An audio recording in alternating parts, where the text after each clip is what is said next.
ሁላችንም በቀን ውስጥ እኩል 24 ሰዓት ተሰጥቶናል። ነገር ግን ለምንድነው አንዳንዶች ዓለምን ሲቀይሩበት ሌሎቻችን ግን ጊዜ የለም እያልን እናማራለን? ልዩነቱ ያለው የሰዓት ብዛት ላይ ሳይሆን በሰዓቱ የምናደርገው ተግባርና አጠቃቀማችን ላይ ነው። ብዙዎቻችን ቀኑን ሙሉ ስንሰራ የምንውል ነው ይመስለን። ነገር ግን ስንቱን ሰዓት በስልክ ከመጠን በላይ በማሰብ ወይም ምንም በማይጠቅሙ ነገሮች ጊዜያችንን እናሳልፋለን? ዛሬ በዚህ ቪዲዮ ህይወታችንን የሚቀይሩ 4 ቀላል ግን እጅግ ውጤታማ የጊዜ አጠቃቀም ጥበቦችን እናያለን። ለቻናሉ አዲስ ከሆናችሁ ሰብስክራይብ በማድረግና ላይክ በማድረግ እስከ መጨረሻው አብራችሁን ቆዩ። የመጀመሪያው የኤይዘንሃወር ማትሪክስ መርህን መጠቀም ነው። ይህ ስም ስያሜውን ያገኘው በሁለተኛው የዓለም ጦርነት ወቅት አሜሪካን ሲመሩ ከነበሩት ድዌይት ኤይዘንሃወር ከሚባሉ ሰውዬ ነው። ሰውየው በአንድ ጊዜ በጣም ብዙ ስራዎችን የመፈጸም ችሎታ እንደነበራቸው ይነገራል። ይህ መርህ ስራዎችን በሁለት መስፈርቶች ይከፍላል። የመጀመሪያው አርጀንት ወይም አስቸኳይ ሲሆን ሁለተኛው ደግሞ ኢምፖርታንት ወይም ጠቃሚ ናቸው። በመቀጠል በእነዚህ ሁለት መስፈርቶች ስራዎች በአራት ምድቦች ይከፈላሉ። አንደኛ አርጀንት ኤንድ ኢምፖርታንት ተብሎ ነው።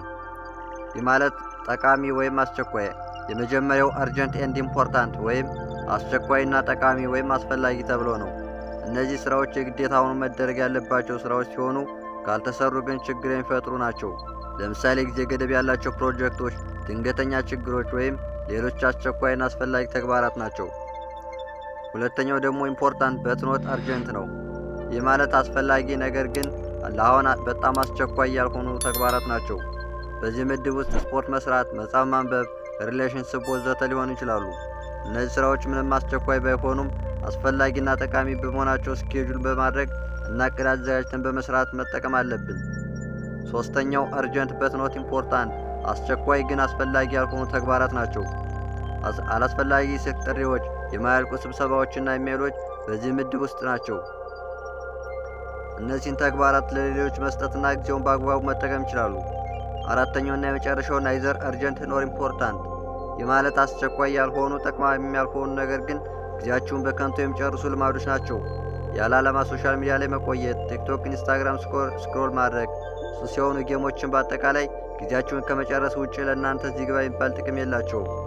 ስለዚህ እነዚህ ነገሮች ሙሉ በሙሉ ማስወገድና ኢግኖር ማድረግ ያለባችሁ ነገሮች ናቸው። ሁለተኛው የ5 ደቂቃ ህግን ተጠቀም ነው። ትልቁን ተግባርን ስትመለከት የፍርሃት ስሜትና ለመጀመር ተነሳሽነት ሊያጥር ይችላል። ስራውን ገና ሳትጀምረው ትደክማለህ፣ ይጨንቅሃል። ነገር ግን አይዞህ፣ አትጨነቅ፣ አእምሮንም አታስጨንቀው። ይልቁንም እንዲህ በለው፣ አሁን የምሰራው ለ5 ደቂቃ ብቻ ነው፣ ከዚያ በኋላ ማቆም እችላለሁ ብለህ ለአእምሮህ ንገረው። በዚህም 5 ደቂቃ በጣም አጭር ስለሆነና ለአእምሮ ቀለል ብሎ ስለሚታየው በደስታ ይቀበለዋል። ነገር ግን አንዴ ከጀመር በኋላ ትኩረቱ ራሱ ይቀጥላል። እናም የጀመረውን ስራ ትጨርሰዋለህ። አቦች ጠርቶ እንዳይን ፈሪ እንደ ጉልበት ደፋሪ የለም ይላሉ። ይህ አባባል ውሸት አይደለም፣ ይልቁንም በሳይንስ ጭምር የተረጋገጠና በብዙዎች ዘንድ ውጤት ያመጣ አሰራር ነው። ለመጀመር የምንፈራውና በማሰብ ብቻ ጊዜያችንን የፈጅብን ጉዳይ ለትንሽ ጊዜ ብቻ እንደምንሰራ በማሳመን ሙሉውን ስራ በቀላሉና በውጤታማነት መስራት እንችላለን።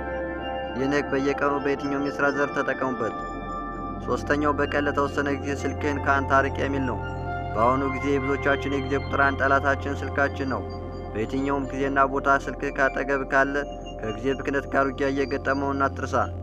በየጊዜው የሚደርሱ የተለያዩ ማህበራዊ ሚዲያ ማስታወቂያዎች፣ አላስፈላጊ የስልክ ጥሪዎች ወዘተ ቁጥር አንድ የጊዜ ገዳዮች ናቸው።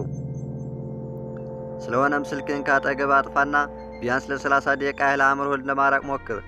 ክፍል ውስጥ አስቀምጠህ ወደ ሳሎን ሄደህ መስራት፣ በቦርሳ ውስጥ አስገብተህ መዝጋት ወይም ሌላ ማንኛውም ለተወሰነ ጊዜ ከስልክ የምትርቅበትን መንገድ አመቻች። በዚህም ስልክህ ካጠገብ ሲርቅ አእምሮ ወደ ተለመደ ተግባሩ ይመለሳል እና ጊዜን በአግባቡ እንድትጠቀም ያስችላል። አራተኛው በውሎ ያለውን ትልቁን ስራ አስቀድመ ስራ የሚል ነው። ይህ መርህ በጣም ውጤታማና ምናልባትም በአግባቡ መተግበር ከቻልክ ስኬታማ እንድትሆን የሚያደርግ ነው። ጠዋት ላይ በጣም ከባዱና የማይመችን ስራ ለይተህ በመጀመሪያ ፈጽመው። ይህን ስራ ሲጨርስ የስኬት ስሜት ይሰማሃል። ይህ ስሜት ቀኑን ሙሉ ኃይል ይሰጥሃል እና ለቀሩ ስራዎች ትኩረት መስጠት ቀላል ይሆንላል። ነገር ግን ብዙዎቻችን ቀላል የሆነውን ስራ በጠዋት በመስራት ትልቁና ከባዱን ስራ በኋላ እንሰራዋለን እንላለን። ይህም ቀላሉን ስራ በጠዋት በመጀመር በከባዱ ስራ ምክንያት ስንጨነቅ እንውላለን። በመጨረሻም ከባዱን ስራ ሳንሰራ ቀናችን ይመሻል። ይህን ስራ ለመስራት ደግሞ በህይወታችን ላይ ሌላ ችግር ሊያስከትልና ውጤታማ እንዳንሆን ያደርግናል። ከዚህ ሁሉ በፊት ግን ከባዱን ስራ መጀመሪያ መስራት አለብን። ይህን ስናደርግ አእምሮአችን ትልቁን ስራ በመስራቱ የስኬት የራስ መተማመን ስሜት ይሰማዋል። እናም ቀላሉን ሥራ እንደ መዝናኛ በማየት ቀለል አድርጎ ነው የሚሠራው። ይህ የጊዜ አጠቃቀም ጥበብ ቀኑን ሙሉ እንድታሸንፍና የራስ መተማመን እንዲኖር በማድረግ በሕይወት ጉዞ ውስጥ ውጤታማ እንድትሆን ያደርጋል። አስታውስ፣ ጊዜን መቆጣጠር ትግል አይደለም፣ ይልቁንም ጥበብን መጠቀም ነው። ሥራዎችን አስቸኳይና አስፈላጊ ብለህ መለየት፣ የ5 ደቂቃ ሕግ መጠቀም፣ ስልክህን ለተወሰነ ጊዜ ካንተ ማራቅ፣ ከባዱን ሥራ አስቀድመ መስራት። እነዚህን 4 ቀላል ግን ውጤታማ የጊዜ አጠቃቀም ዘዴዎችን መጠቀምና መተግበር ከቻል በእርግጠኝነት በሕይወት ላይ ትልቅ ለውጥ ታያለህ። ይህ ቪዲዮ ከተመቻችሁ ሰብስክራይብ በማድረግና ላይክ በማድረግ ቤተሰብ ነው። በቀጣይ በሌላ ቪዲዮ እስክንገናኝ ሰናይ ጊዜ ይሆንላችሁ። ይህ ሰናይ ዊዝደም ነው።